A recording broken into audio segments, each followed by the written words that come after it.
Hello everyone. ज्ञान जग के इस यूट्यूब चैनल में आप सभी का स्वागत है। जैसा कि आप स्क्रीन पर देख पा रहे होंगे, कार्यालय जिला एवं सत्र न्यायाधीश बलरामपुर स्थान रामानुजगंज के द्वारा अलग अलग पदों हेतु विज्ञापन जारी किया गया है। तो यहाँ देख सकते हैं अंतिम तिथि है 5/2/2022, मतलब 5 फरवरी 2022 दिन शनिवार की संध्या 5 बजे तक आप क्या कर सकते हैं, आवेदन पत्र जमा कर सकते हैं। तो सबसे पहले देखते हैं कि किन किन पदों के लिए इन्होंने आवेदन पत्र मंगाए हैं। तो यहाँ आप देख सकते हैं सहायक प्रोग्रामर के लिए 1 पोस्ट है, स्टेनोग्राफर हिंदी के लिए 4 पोस्ट, स्टेनोग्राफर अंग्रेजी के लिए 1 पोस्ट, तथा यहाँ पर आप देख सकते हैं सहायक ग्रेड 3 के लिए यहाँ पर टोटल 20 पोस्ट हैं। और इसी तरह से वाहन चालक के लिए 2 पोस्ट, भृत्य या फर्राश के लिए 7। तो इस तरह से टोटल 35 पोस्ट के लिए इन्होंने आवेदन पत्र मंगाए हैं। तो अगर आप निर्धारित योग्यता रखते हैं तो बिल्कुल आप आवेदन कर सकते हैं।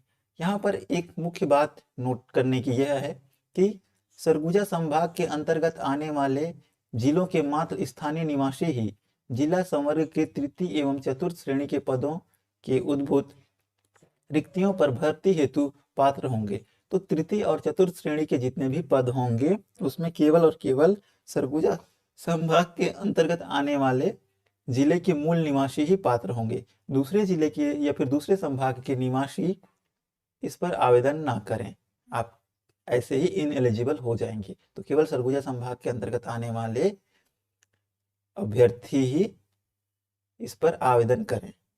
तो यहाँ आपने अलग अलग पोस्ट देखा, अब देखते हैं क्या निर्धारित योग्यता है। तो यहाँ आप देख सकते हैं सहायक प्रोग्रामर के लिए वेतन मैट्रिक्स देख सकते हैं और क्या शैक्षणिक योग्यता होनी चाहिए, तो ये सारी चीजें आप यहाँ देख सकते हैं। तो Unix open source software Windows net में कार्य करने का अनुभव के साथ निम्नलिखित शैक्षणिक योग्यता। तो मान्यता प्राप्त किसी विश्वविद्यालय से कंप्यूटर विज्ञान से या MCA या MSc या BTech की डिग्री होनी चाहिए, अथवा मान्यता प्राप्त विश्वविद्यालय से द्वितीय श्रेणी में स्नातक की उपाधि के साथ DOE से A लेवल का कोर्स या किसी मान्यता प्राप्त विश्वविद्यालय से PGDCA अथवा प्रोग्रामिंग सॉफ्टवेयर डेवलपमेंट में 3 वर्ष का अनुभव। तो अगर आप ये योग्यता रखते हैं तो बिल्कुल आप इसमें अप्लाई कर सकते हैं। उच्च योग्यता रखने वाले उम्मीदवारों को प्राथमिकता दी जाएगी, स्पष्ट इन पे लिखा है। वहीं बात करें स्टेनोग्राफर की, स्टेनोग्राफर हिंदी की, तो पे लेवल 6 है। यहाँ पर आपका क्या होना चाहिए, 45% के साथ स्नातक होनी चाहिए। अगर आप आरक्षित कैटेगरी से हैं तो 40% के साथ या फिर 40% के साथ आपका स्नातक होनी चाहिए।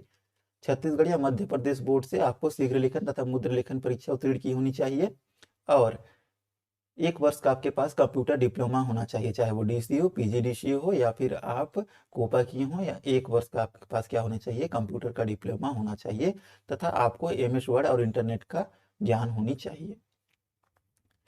वहीं बात करें स्टेनोग्राफर अंग्रेजी के लिए तो अगेन सेम 45% के साथ सारी चीज़ें ठीक है। पहले स्टेनोग्राफर हिंदी के अकॉर्डिंग ही है, बस ये स्टेनोग्राफर इंग्लिश के लिए है। नेक्स्ट हम लोग देख रहे हैं सहायक ग्रेड 3। सहायक ग्रेड 3 के लिए पे लेवल 4 है। तो यहाँ पर आप देख सकते हैं कि न्यूनतम 45% के साथ आपका क्या हो, स्नातक हो, 40% के साथ आपका क्या हो, अगर आप आरक्षित कैटेगरी से आते हैं तो 40% के साथ आपका स्नातक हो। अगर सेकंड आप देख सकते हैं छत्तीसगढ़ या मध्य प्रदेश बोर्ड से शीघ्र लेखन या मुद्र लेखन की परीक्षा उत्तीर्ण की हो और आपके पास 1 वर्ष का डिप्लोमा हो कंप्यूटर में, चाहे वो DCA हो, PGDCA हो या कोपा हो, आपके पास ये चीज़ें होनी चाहिए। नेक्स्ट हम लोग बात करते हैं भृत्य या फर्राश के लिए। तो यहाँ आप देख सकते हैं किसी मान्यता प्राप्त बोर्ड से 5वीं की परीक्षा उत्तीर्ण होना अनिवार्य है। ठीक है, यहाँ पर आराम से दिया हुआ है कि 5वीं की परीक्षा उत्तीर्ण होना अनिवार्य है। किसी भी प्रवर्ग में महिलाओं के लिए आरक्षित पद पर उपयुक्त महिला अभ्यर्थी के अभाव के कारण चयन न होने की से रिक्त रह जाते हैं तो ऐसे रिक्त पद उसी प्रवर्ग के पुरुष उम्मीदवार के द्वारा भरे जा सकते हैं। तो अगर भृत्य या फिर फर्राश के पद अगर क्या हो जाते हैं, आरक्षण दिया हुआ है यहाँ पर कैटेगरी वाइज, तो वहाँ पर अगर फीमेल कैटेगरी का आरक्षण है और उसमें फीमेल कैटेगरी के जो कैंडिडेट हैं वो नहीं मिल पा रहे हैं, तो उस तरह से अगर वो पोस्ट रिक्त है तो उसी कैटेगरी के मेल कैंडिडेट के द्वारा वह उस पद की पूर्ति की जाएगी। अब यहाँ देख सकते हैं, ये तो थी न्यूनतम शैक्षणिक योग्यता। अब आप देख सकते हैं चयन प्रक्रिया। तो सहायक प्रोग्रामर के लिए क्या होगा, सबसे पहले लिखित परीक्षा आयोजित की जाएगी, जिसमें 100 वस्तुनिष्ठ प्रश्न होंगे और प्रत्येक प्रश्न 1 अंक का होगा। ठीक है, इसके लिए निर्धारित 1 घंटे 30 मिनट का समय दिया गया है। 1 घंटे 30 मिनट में आपको क्या करना है, आपको ये लिखित परीक्षा देनी है।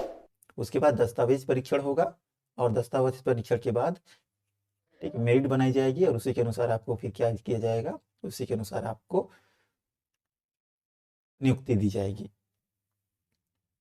स्टेनोग्राफर हिंदी के लिए अगेन कौशल परीक्षा इनके लिए भी आयोजित की जाएगी और बाद में दस्तावेज परीक्षण होगा।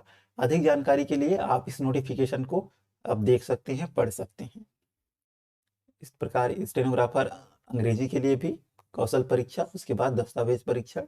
मैं पूरी चीज़ें आपको नहीं एक्सप्लेन कर रहा हूँ यहाँ पर कि क्या क्या कौशल परीक्षा क्या होगा, आप डिटेल में पढ़ सकते हैं क्योंकि वीडियो लंबी हो जाती है। इसलिए सहायक ग्रेड 3 के लिए भी यहाँ कौशल परीक्षा, ठीक है, यहाँ पर सीधी कौशल परीक्षा आयोजित की जाएगी और फिर उसके बाद दस्तावेज परीक्षण।